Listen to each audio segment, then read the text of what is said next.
Purwokerto, tepatnya di Desa Mbusujong, Kecamatan Trawulan, terdapat patung Buddha raksasa yang dikenal dengan nama Buddha Tiga. Patung ini berada di dalam Mahavihara Mojopahit, tepatnya di sebelah selatan Gedung Sasono, bagi tempat sembahyang umat Buddha.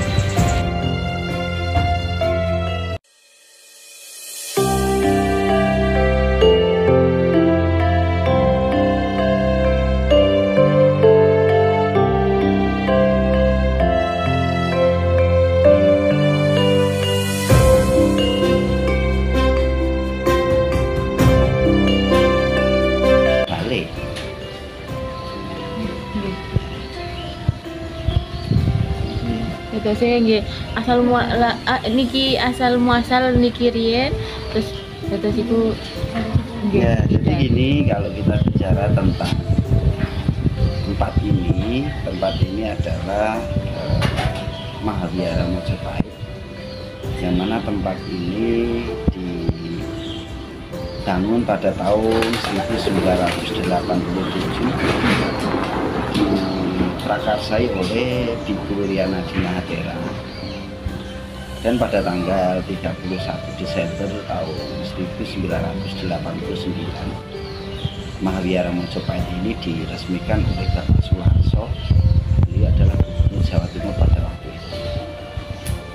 Nah, kenapa Mahavihara Mojopahit ini dibangun di Mojokerto, dibangun di Trawulan?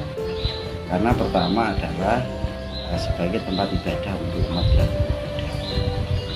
Yang kedua, karena mengambil dari sisi historis sejarah daripada kerajaan Majapahit, yang mana memang secara fakta sejarah bahwa kerajaan Majapahit pada waktu itu mayoritas beragama Siwa dan Buddha, walaupun memang sudah ada kepercayaan yang lain, seperti kepercayaan kepada Brahma ada, pada Wisnu ada, Siwa ada, Buddha ada, dan Islam pun juga sudah ada. Tetapi memang pada zaman Majapahit mayoritas adalah agama Siwa dan Buddha. Itu terbukti karena Siwa dan Buddha ini ditempatkan sebagai penasihat raja pada waktu itu, yang namanya adalah Kasilan dan Kasugata. Nah, seiring berjalannya waktu, tempat ini, Mahavihara Mojopahit ini, saat ini sudah berumur sekitar 30 tahun lebih. Tempat ini selalu terbuka, open. Kami welcome untuk siapapun yang datang ke tempat ini. Tentunya yang datang ke tempat ini bermacam-macam.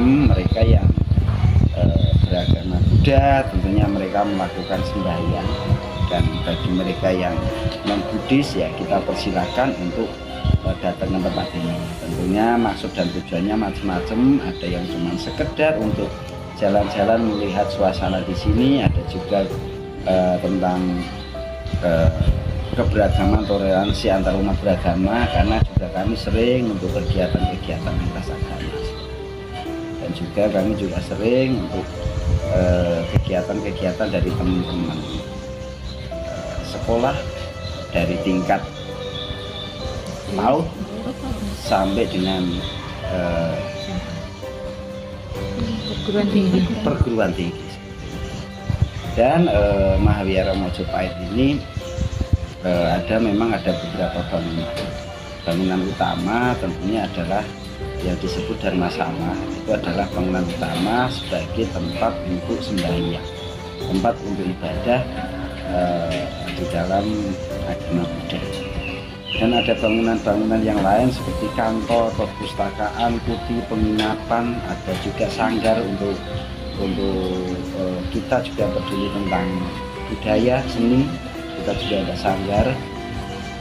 Dan yang mungkin lebih dikenal masyarakat adalah patung Buddha Tidur atau Sleeping Buddha. Patung Buddha Tidur atau Sleeping Buddha ini sendiri dibangun pada tahun 1993 dan mendapatkan penghargaan dari MURI, Museum Rekor Indonesia, sebagai patung Buddha Tidur terbesar di Indonesia dengan ukuran panjangnya 22 meter, tinggi 4,5 dan lebarnya 6 meter. Nah, patung Buddha tidur atau Sleeping Buddha ini sebetulnya adalah penyebutan yang secara umum. Artinya kami di dalam agama Buddha tidak menyalahkan mereka mau menyebut Sleeping Buddha atau Buddha tidur, tetapi untuk penyebutan yang sesuai secara agama Buddha itu adalah rupa Buddha Mahaparinibbana. Jadi Sleeping Buddha atau Buddha tidur itu adalah penyebutan secara umum.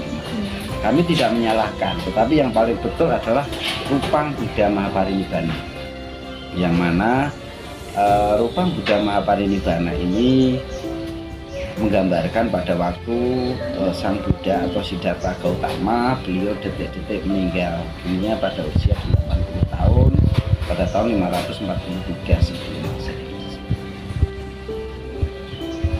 Terus kemudian apa yang melatar belakangi dibangunnya di sini gitu Pak? Kebetulan kan kenapa Buddha tidurnya ini dibangunnya di kawasan ini, maksudnya vihara ini kan masih banyak kawasan-kawasan yang lain gitu. Apa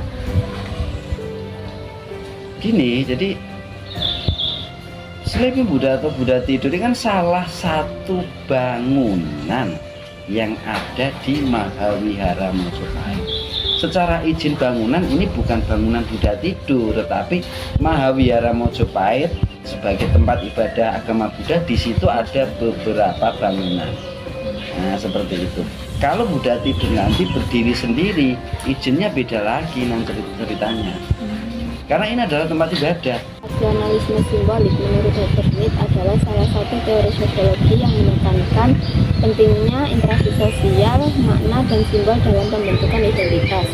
Berdasarkan pada makna yang mereka berikan kepada situasi-situasi dan simbol-simbol tertentu. Teori ini juga menekankan bahwa manusia belajar tentang makna melalui proses interaksi sosial, khususnya dengan orang lain. Jadi dalam konteks teori interaksionalisme simbolik, keterkaitan antara teori ini dengan Buddha tidur dapat melibatkan pengalaman individu dalam memberikan makna kepada simbol tersebut, serta bagaimana interaksi tersebut mempengaruhi pemahaman tentang diri sendiri dan dunia di sekitar mereka.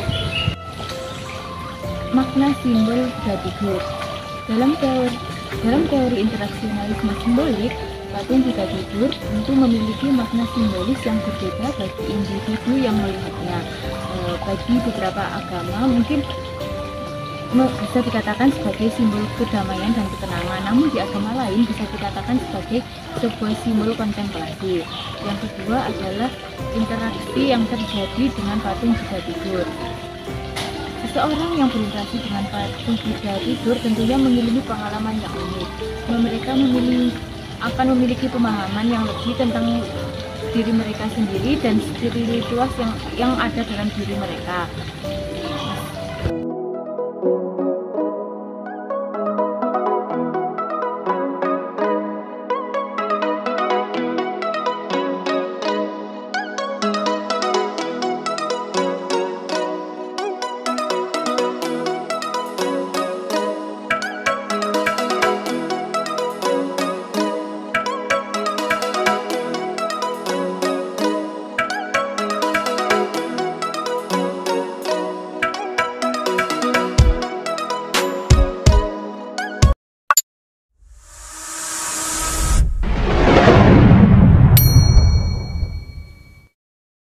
Behind the scene.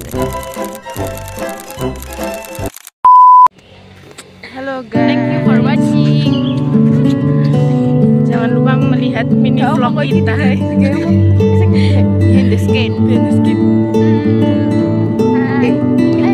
Ayo silakan kalian pilih makan mie ayam, bakso atau nasi padang. Aku enggak ya, soalnya